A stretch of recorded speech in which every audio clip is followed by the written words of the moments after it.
Well, if I may, kung maaari ko sigurong yung komento is, siguro kung yung Napoles cases nauwi dun sa halip na absuelto, kulong, baka hindi na nangyari itong mas malaking kurakot. Plunder yung mga kaso nun nakakulong na nga pero na-absuelto, na-release ng korte, pinakawalan ng ating hudikatura.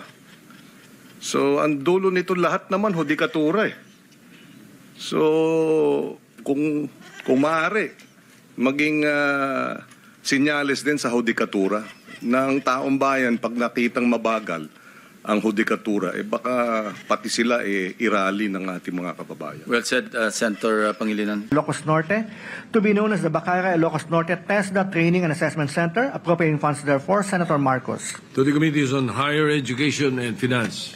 1352, an act protecting the welfare of workers in the health sector by ensuring the provision of just and humane conditions of work and providing tax incentives for private employers, appropriating funds therefore, Senator Go. To the Committees on Labor, Health, Ways and Means and Finance. Senate number 1353, an act strengthening the practice of midwifery as a profession in the Philippines, appropriating funds therefore and for other purposes, Senator Marcos. To the Committee on Civil Service and Finance. 1354, an act rationalizing the withholding tax rate. Thank you, Mr. Majority Leader. Thank you, Mr. President. Mr. President, we'd like to recognize a distinguished colleague from San Juan, Senator Jinggoy Estrada, to take the privilege hour. Senator Jinggoy Estrada is recognized. It is just a manifestation, Mr. President. I am not availing of the privilege hour. Mr. President, I cannot, in good conscience, let the remarks made earlier by our colleague, Senator Francis Pangilinan, during the Blue Ribbon Committee pass without rebuttal. His comments, while not naming us directly, were laced with insinuations, clearly aimed at me and former Senator Bong Revilla and the legal ordeals I have already faced. With due respect, such statements are not only unfair, they are malicious and utterly uncalled for. Mr. President, let me put on record. Hinarap ko po ang mga kasong isinampa sa akin. Dumaan ako sa mahabang panahon ng paglilitis, pagkakakulong, at pati na ang mabigat na stigma na idinulot nito. Hindi lamang sa akin, kundi maging sa mga miyembro ng aking pamilya na taon ding nagtiis ng pangungutya, pangmamaliit, at panghusga.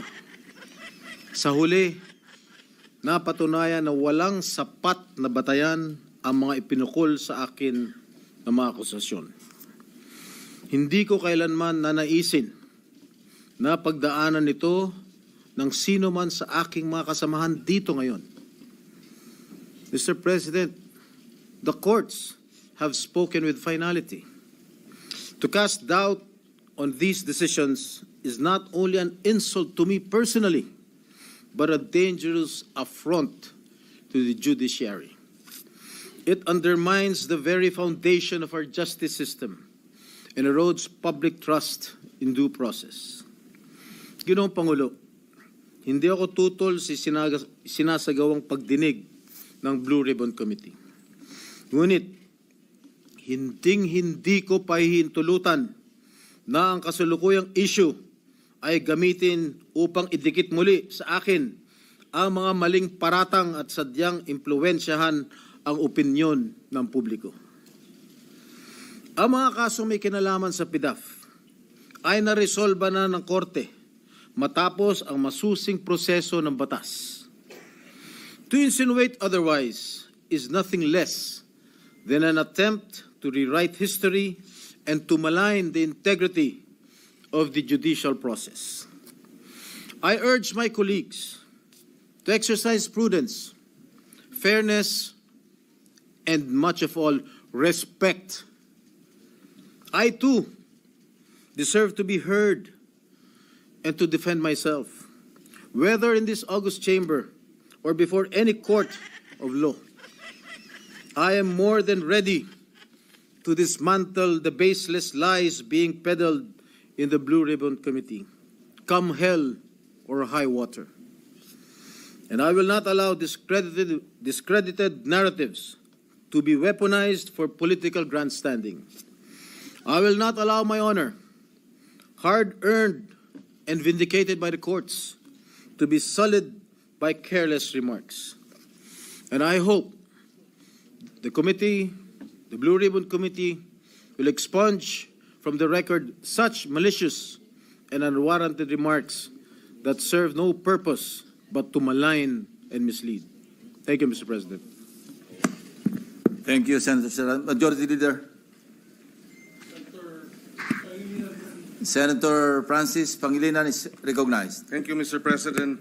Just a very quick manifestation. For the record, there was no intention of maligning any individual. In the manifestation we said earlier during the committee hearing of the Blue Ribbon Committee, wala pong personalan. Gaya ng nabanggit ng butihing senador, wala po tayong pinangalanan. Humihingi tayo ng unawa. Dahil bago pa nung hearing na yon, tayo po ay humurap sa judiciary. At doon din na tinalakay at pinag-usapan ang problema ng conviction rates, particular ng Sandigan Bayan. 47% ang conviction rates ng Sandigan Bayan. Ibig sabihin, sa bawat dalawang kaso, isa absuelto. That was the context, Mr. President, of our manifestation earlier. There was no intention of maligning any senator with that manifestation. For the record, Mr. President, and again, humihingi tayo ng unawa kay Senator Jinggoy Estrada. Wala pong personalan yung ating earlier manifestation. I hope he will understand. Thank you, Senator Francis Pangilinan. Majority. Yes, you may respond. Ang sabi po ni Senator Pangilinan, wala ho siyang binanggit na pangalan. Pero napaka-obvious naman po ang kanyang sinabi kanina dun sa Blue Ribbon Committee. Ang sabi niya, if I may quote, well, if I may, kumari ko siguro ikomento, siguro kung yung Napoles cases inauwi doon, halip na absuelto, kulong. Baka hindi na nangyari itong mas malaking kurakot. Those were the words of Senator Kiko Pangilinan. Sino ba ang pinatatamaan niya? Sino ba ang pinatatamaan mo? Di ba? It's very obvious that I was being alluded to. Remember, Mr. Senator Pangilinan, that I was acquitted by the court. Are you questioning the decision of the court acquitting this representation? You're a lawyer. I'm not. You shouldn't be talking that way. You are undermining the judicial process in our country. You being a member of the bar. Mga kababayan, ito lang, hindi naman ako makakiko Pangilinan or Jinggoy Estrada. Ayun lang sa nakita ko kanina, ayun nga po, wala namang pinaparatangan na sinong politiko yun na binabanggit niya na nakulong at nakalaya at biglang lumobo ang ating korupsyon. Ano lang naman to guys, unahin na lang natin itong mga nangyari dito sa ating mga problema dito sa ating bansang Pilipinas. Yan nga po yung mga nagkilos protesta kahapon dahil nga po dito sa mga pagnanakaw na to. Ibalik na lang muna yung mga pera natin at tapusin yung itong hearing na to sa Senado at lumabas kung sino man yung talagang mga mastermind dito at saka doon na lang po tayo maniniwala sa mga kababayan natin na nasa gobyerno na yan. Robin Hood Padilla would like to also make a quick manifestation, Mr. President. Senator Padilla is recognized. Maraming salamat po, Ginoong Pangulo at sa ating pinunong mayorya. Ginoong Tagapangulo, mga kasamahan, nais ko lamang pong magpahayag ng saloobin hinggil po sa ilang mga pahayag sa pagdinig ng Blue Ribbon Committee kaninang umaga. Nalubhang nakakabahala po. Na tila nagpaparating na maari nating isang tabi ang umiiral na batas upang magbigay daan sa ikasisiya ng taong bayan. Bagamat lubos ko pong nauunawaan ang pangingibabaw ng kalooban ng taong bayan, meron po tayong mga demokratikong mekanismo upang isakatuparan ito. Isipin natin ang posibleng maging epekto nito sa ating mga komunidad. Lalo na po sa mga lugar na matagal na pong pinagsisikapan itaguyod ang kapayapaan at kaayusan. Halimbawa na lang po sa Mindanao, patuloy po tayo na nagpapaalala sa ating mga kababayan doon na sumunod sa batas, na ang batas ay para sa lahat. Ang batas ay hindi hadlang sa kalayaan. Ito ang saligan ng isang sibilisado at maayos na lipunan. Ito ang nagbibigay sa atin ng proteksyon, nagtatakda ng ating mga karapatan, at ang nagpapanatili ng kapayapaan. Bilang mga mambabatas, tayo po ang dapat na unang tagapagtanggol ng batas, hindi ang unang lilihis. Hindi din natin dapat ipagsapalaran ang tiwala ng mamamayan sa ating mga institusyon at makibahagi sa pagpapalabo sa hangganan na tama at maling gawi sa tuwing may matinding suliranin na sumusubok sa ating diwa bilang isang nasyon. Kaya buong puso po akong nakikiusap, nananawagan sa mga opisyal ng pamahalaan at sa mga kasama po sa kapulungang ito. Hindi po pare-pareho ang sitwasyon natin. Hindi po pareho ang Luzon sa Visayas sa Mindanao. Meron po mga katulad natin na umiikot sa mga liblib na lugar at nagpapakilala po ng batas na dapat sundin. Napakalulungkot po kung ganito ang ating pagbibitaw ng mga salita na we can bend the law. Ipakita po natin na ang kalooban ng taong bayan ay maaaring maisakatuparan ng alinsunod sa balangkas na makaturungang pag-iiral ng batas. Yun lamang po. Maraming salamat. Thank you, Senator Padilla.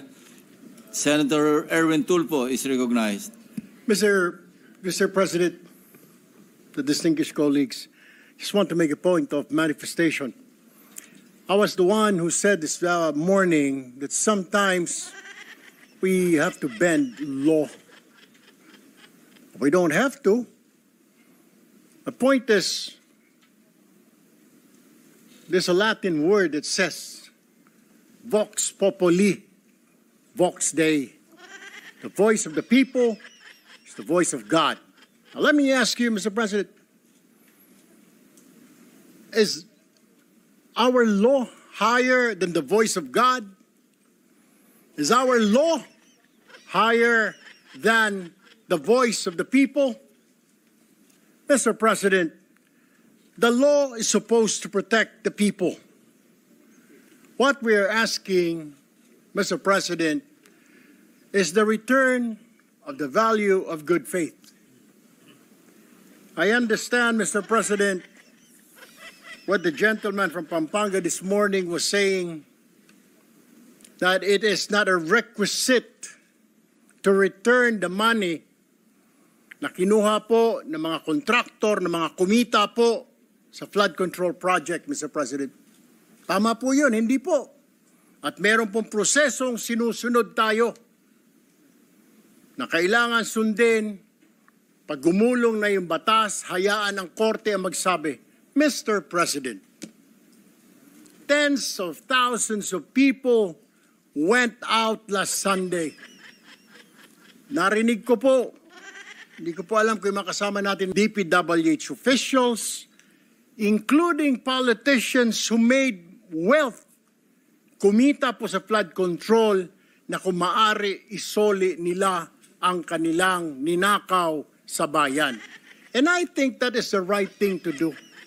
Ang problema kasi, Mr. President, kung susundin natin ang batas, alam naman po natin ang pagdinig sa ating bayan ay buwan at taon ang inaabot. Baka pagdating po sa dulo, wala na pong makuha ang gobyerno sa mga taong ito.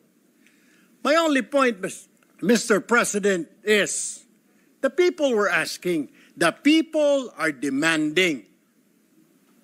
Isole yung pera na ninakaw sa kanila. Meron po tayong batas. True enough, Mr. President, I don't disagree.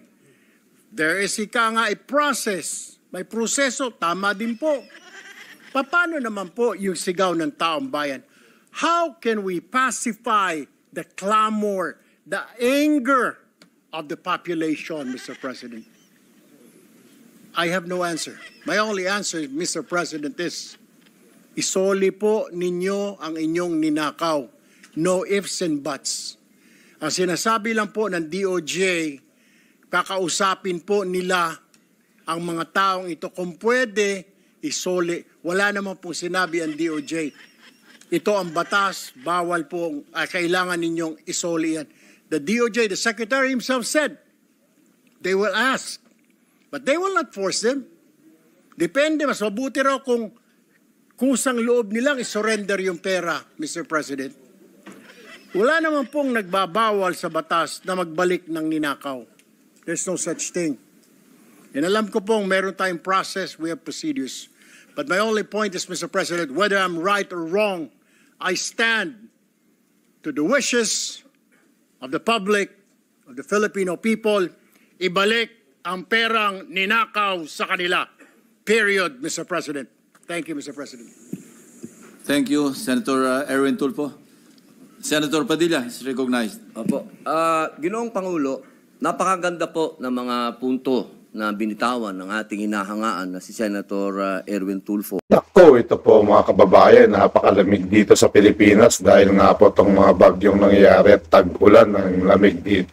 Pero dito sa Senado, napakainit po ang nangyayari dito. Diyos ko mga kaibigan, sila nagkakasagutan na. Ang kailangan namin dito ay yung perang mga ninakaw ninyo, mga kababayan, na nakikiusap kaming mga Pilipino na ibalik na ninyo. Hindi yung nagsasagutan kayo dyan, unahin na po natin yung mga kasong dapat nating ayusin. As soon as possible, dapat matapos na to at lumabas na yung katotohanan at makulong ang dapat makulong. Yan ang mga sigaw ng mga taong bayan. Kaya nga dun nagkilos protesta dahil nga dun sa mga hindi na nila matis yung mga nangyayari dito sa ating News That Matters po mga kababayan. Huwag niyo kalimutan i-share, i-like at subscribe sa ating mga videos at nang sa ganun napapanood nito ng ating mahal na mga kababayan dito sa ating bansa at sa iba't ibang panig ng ating mundo. Maraming salamat po mga kababayan. God bless.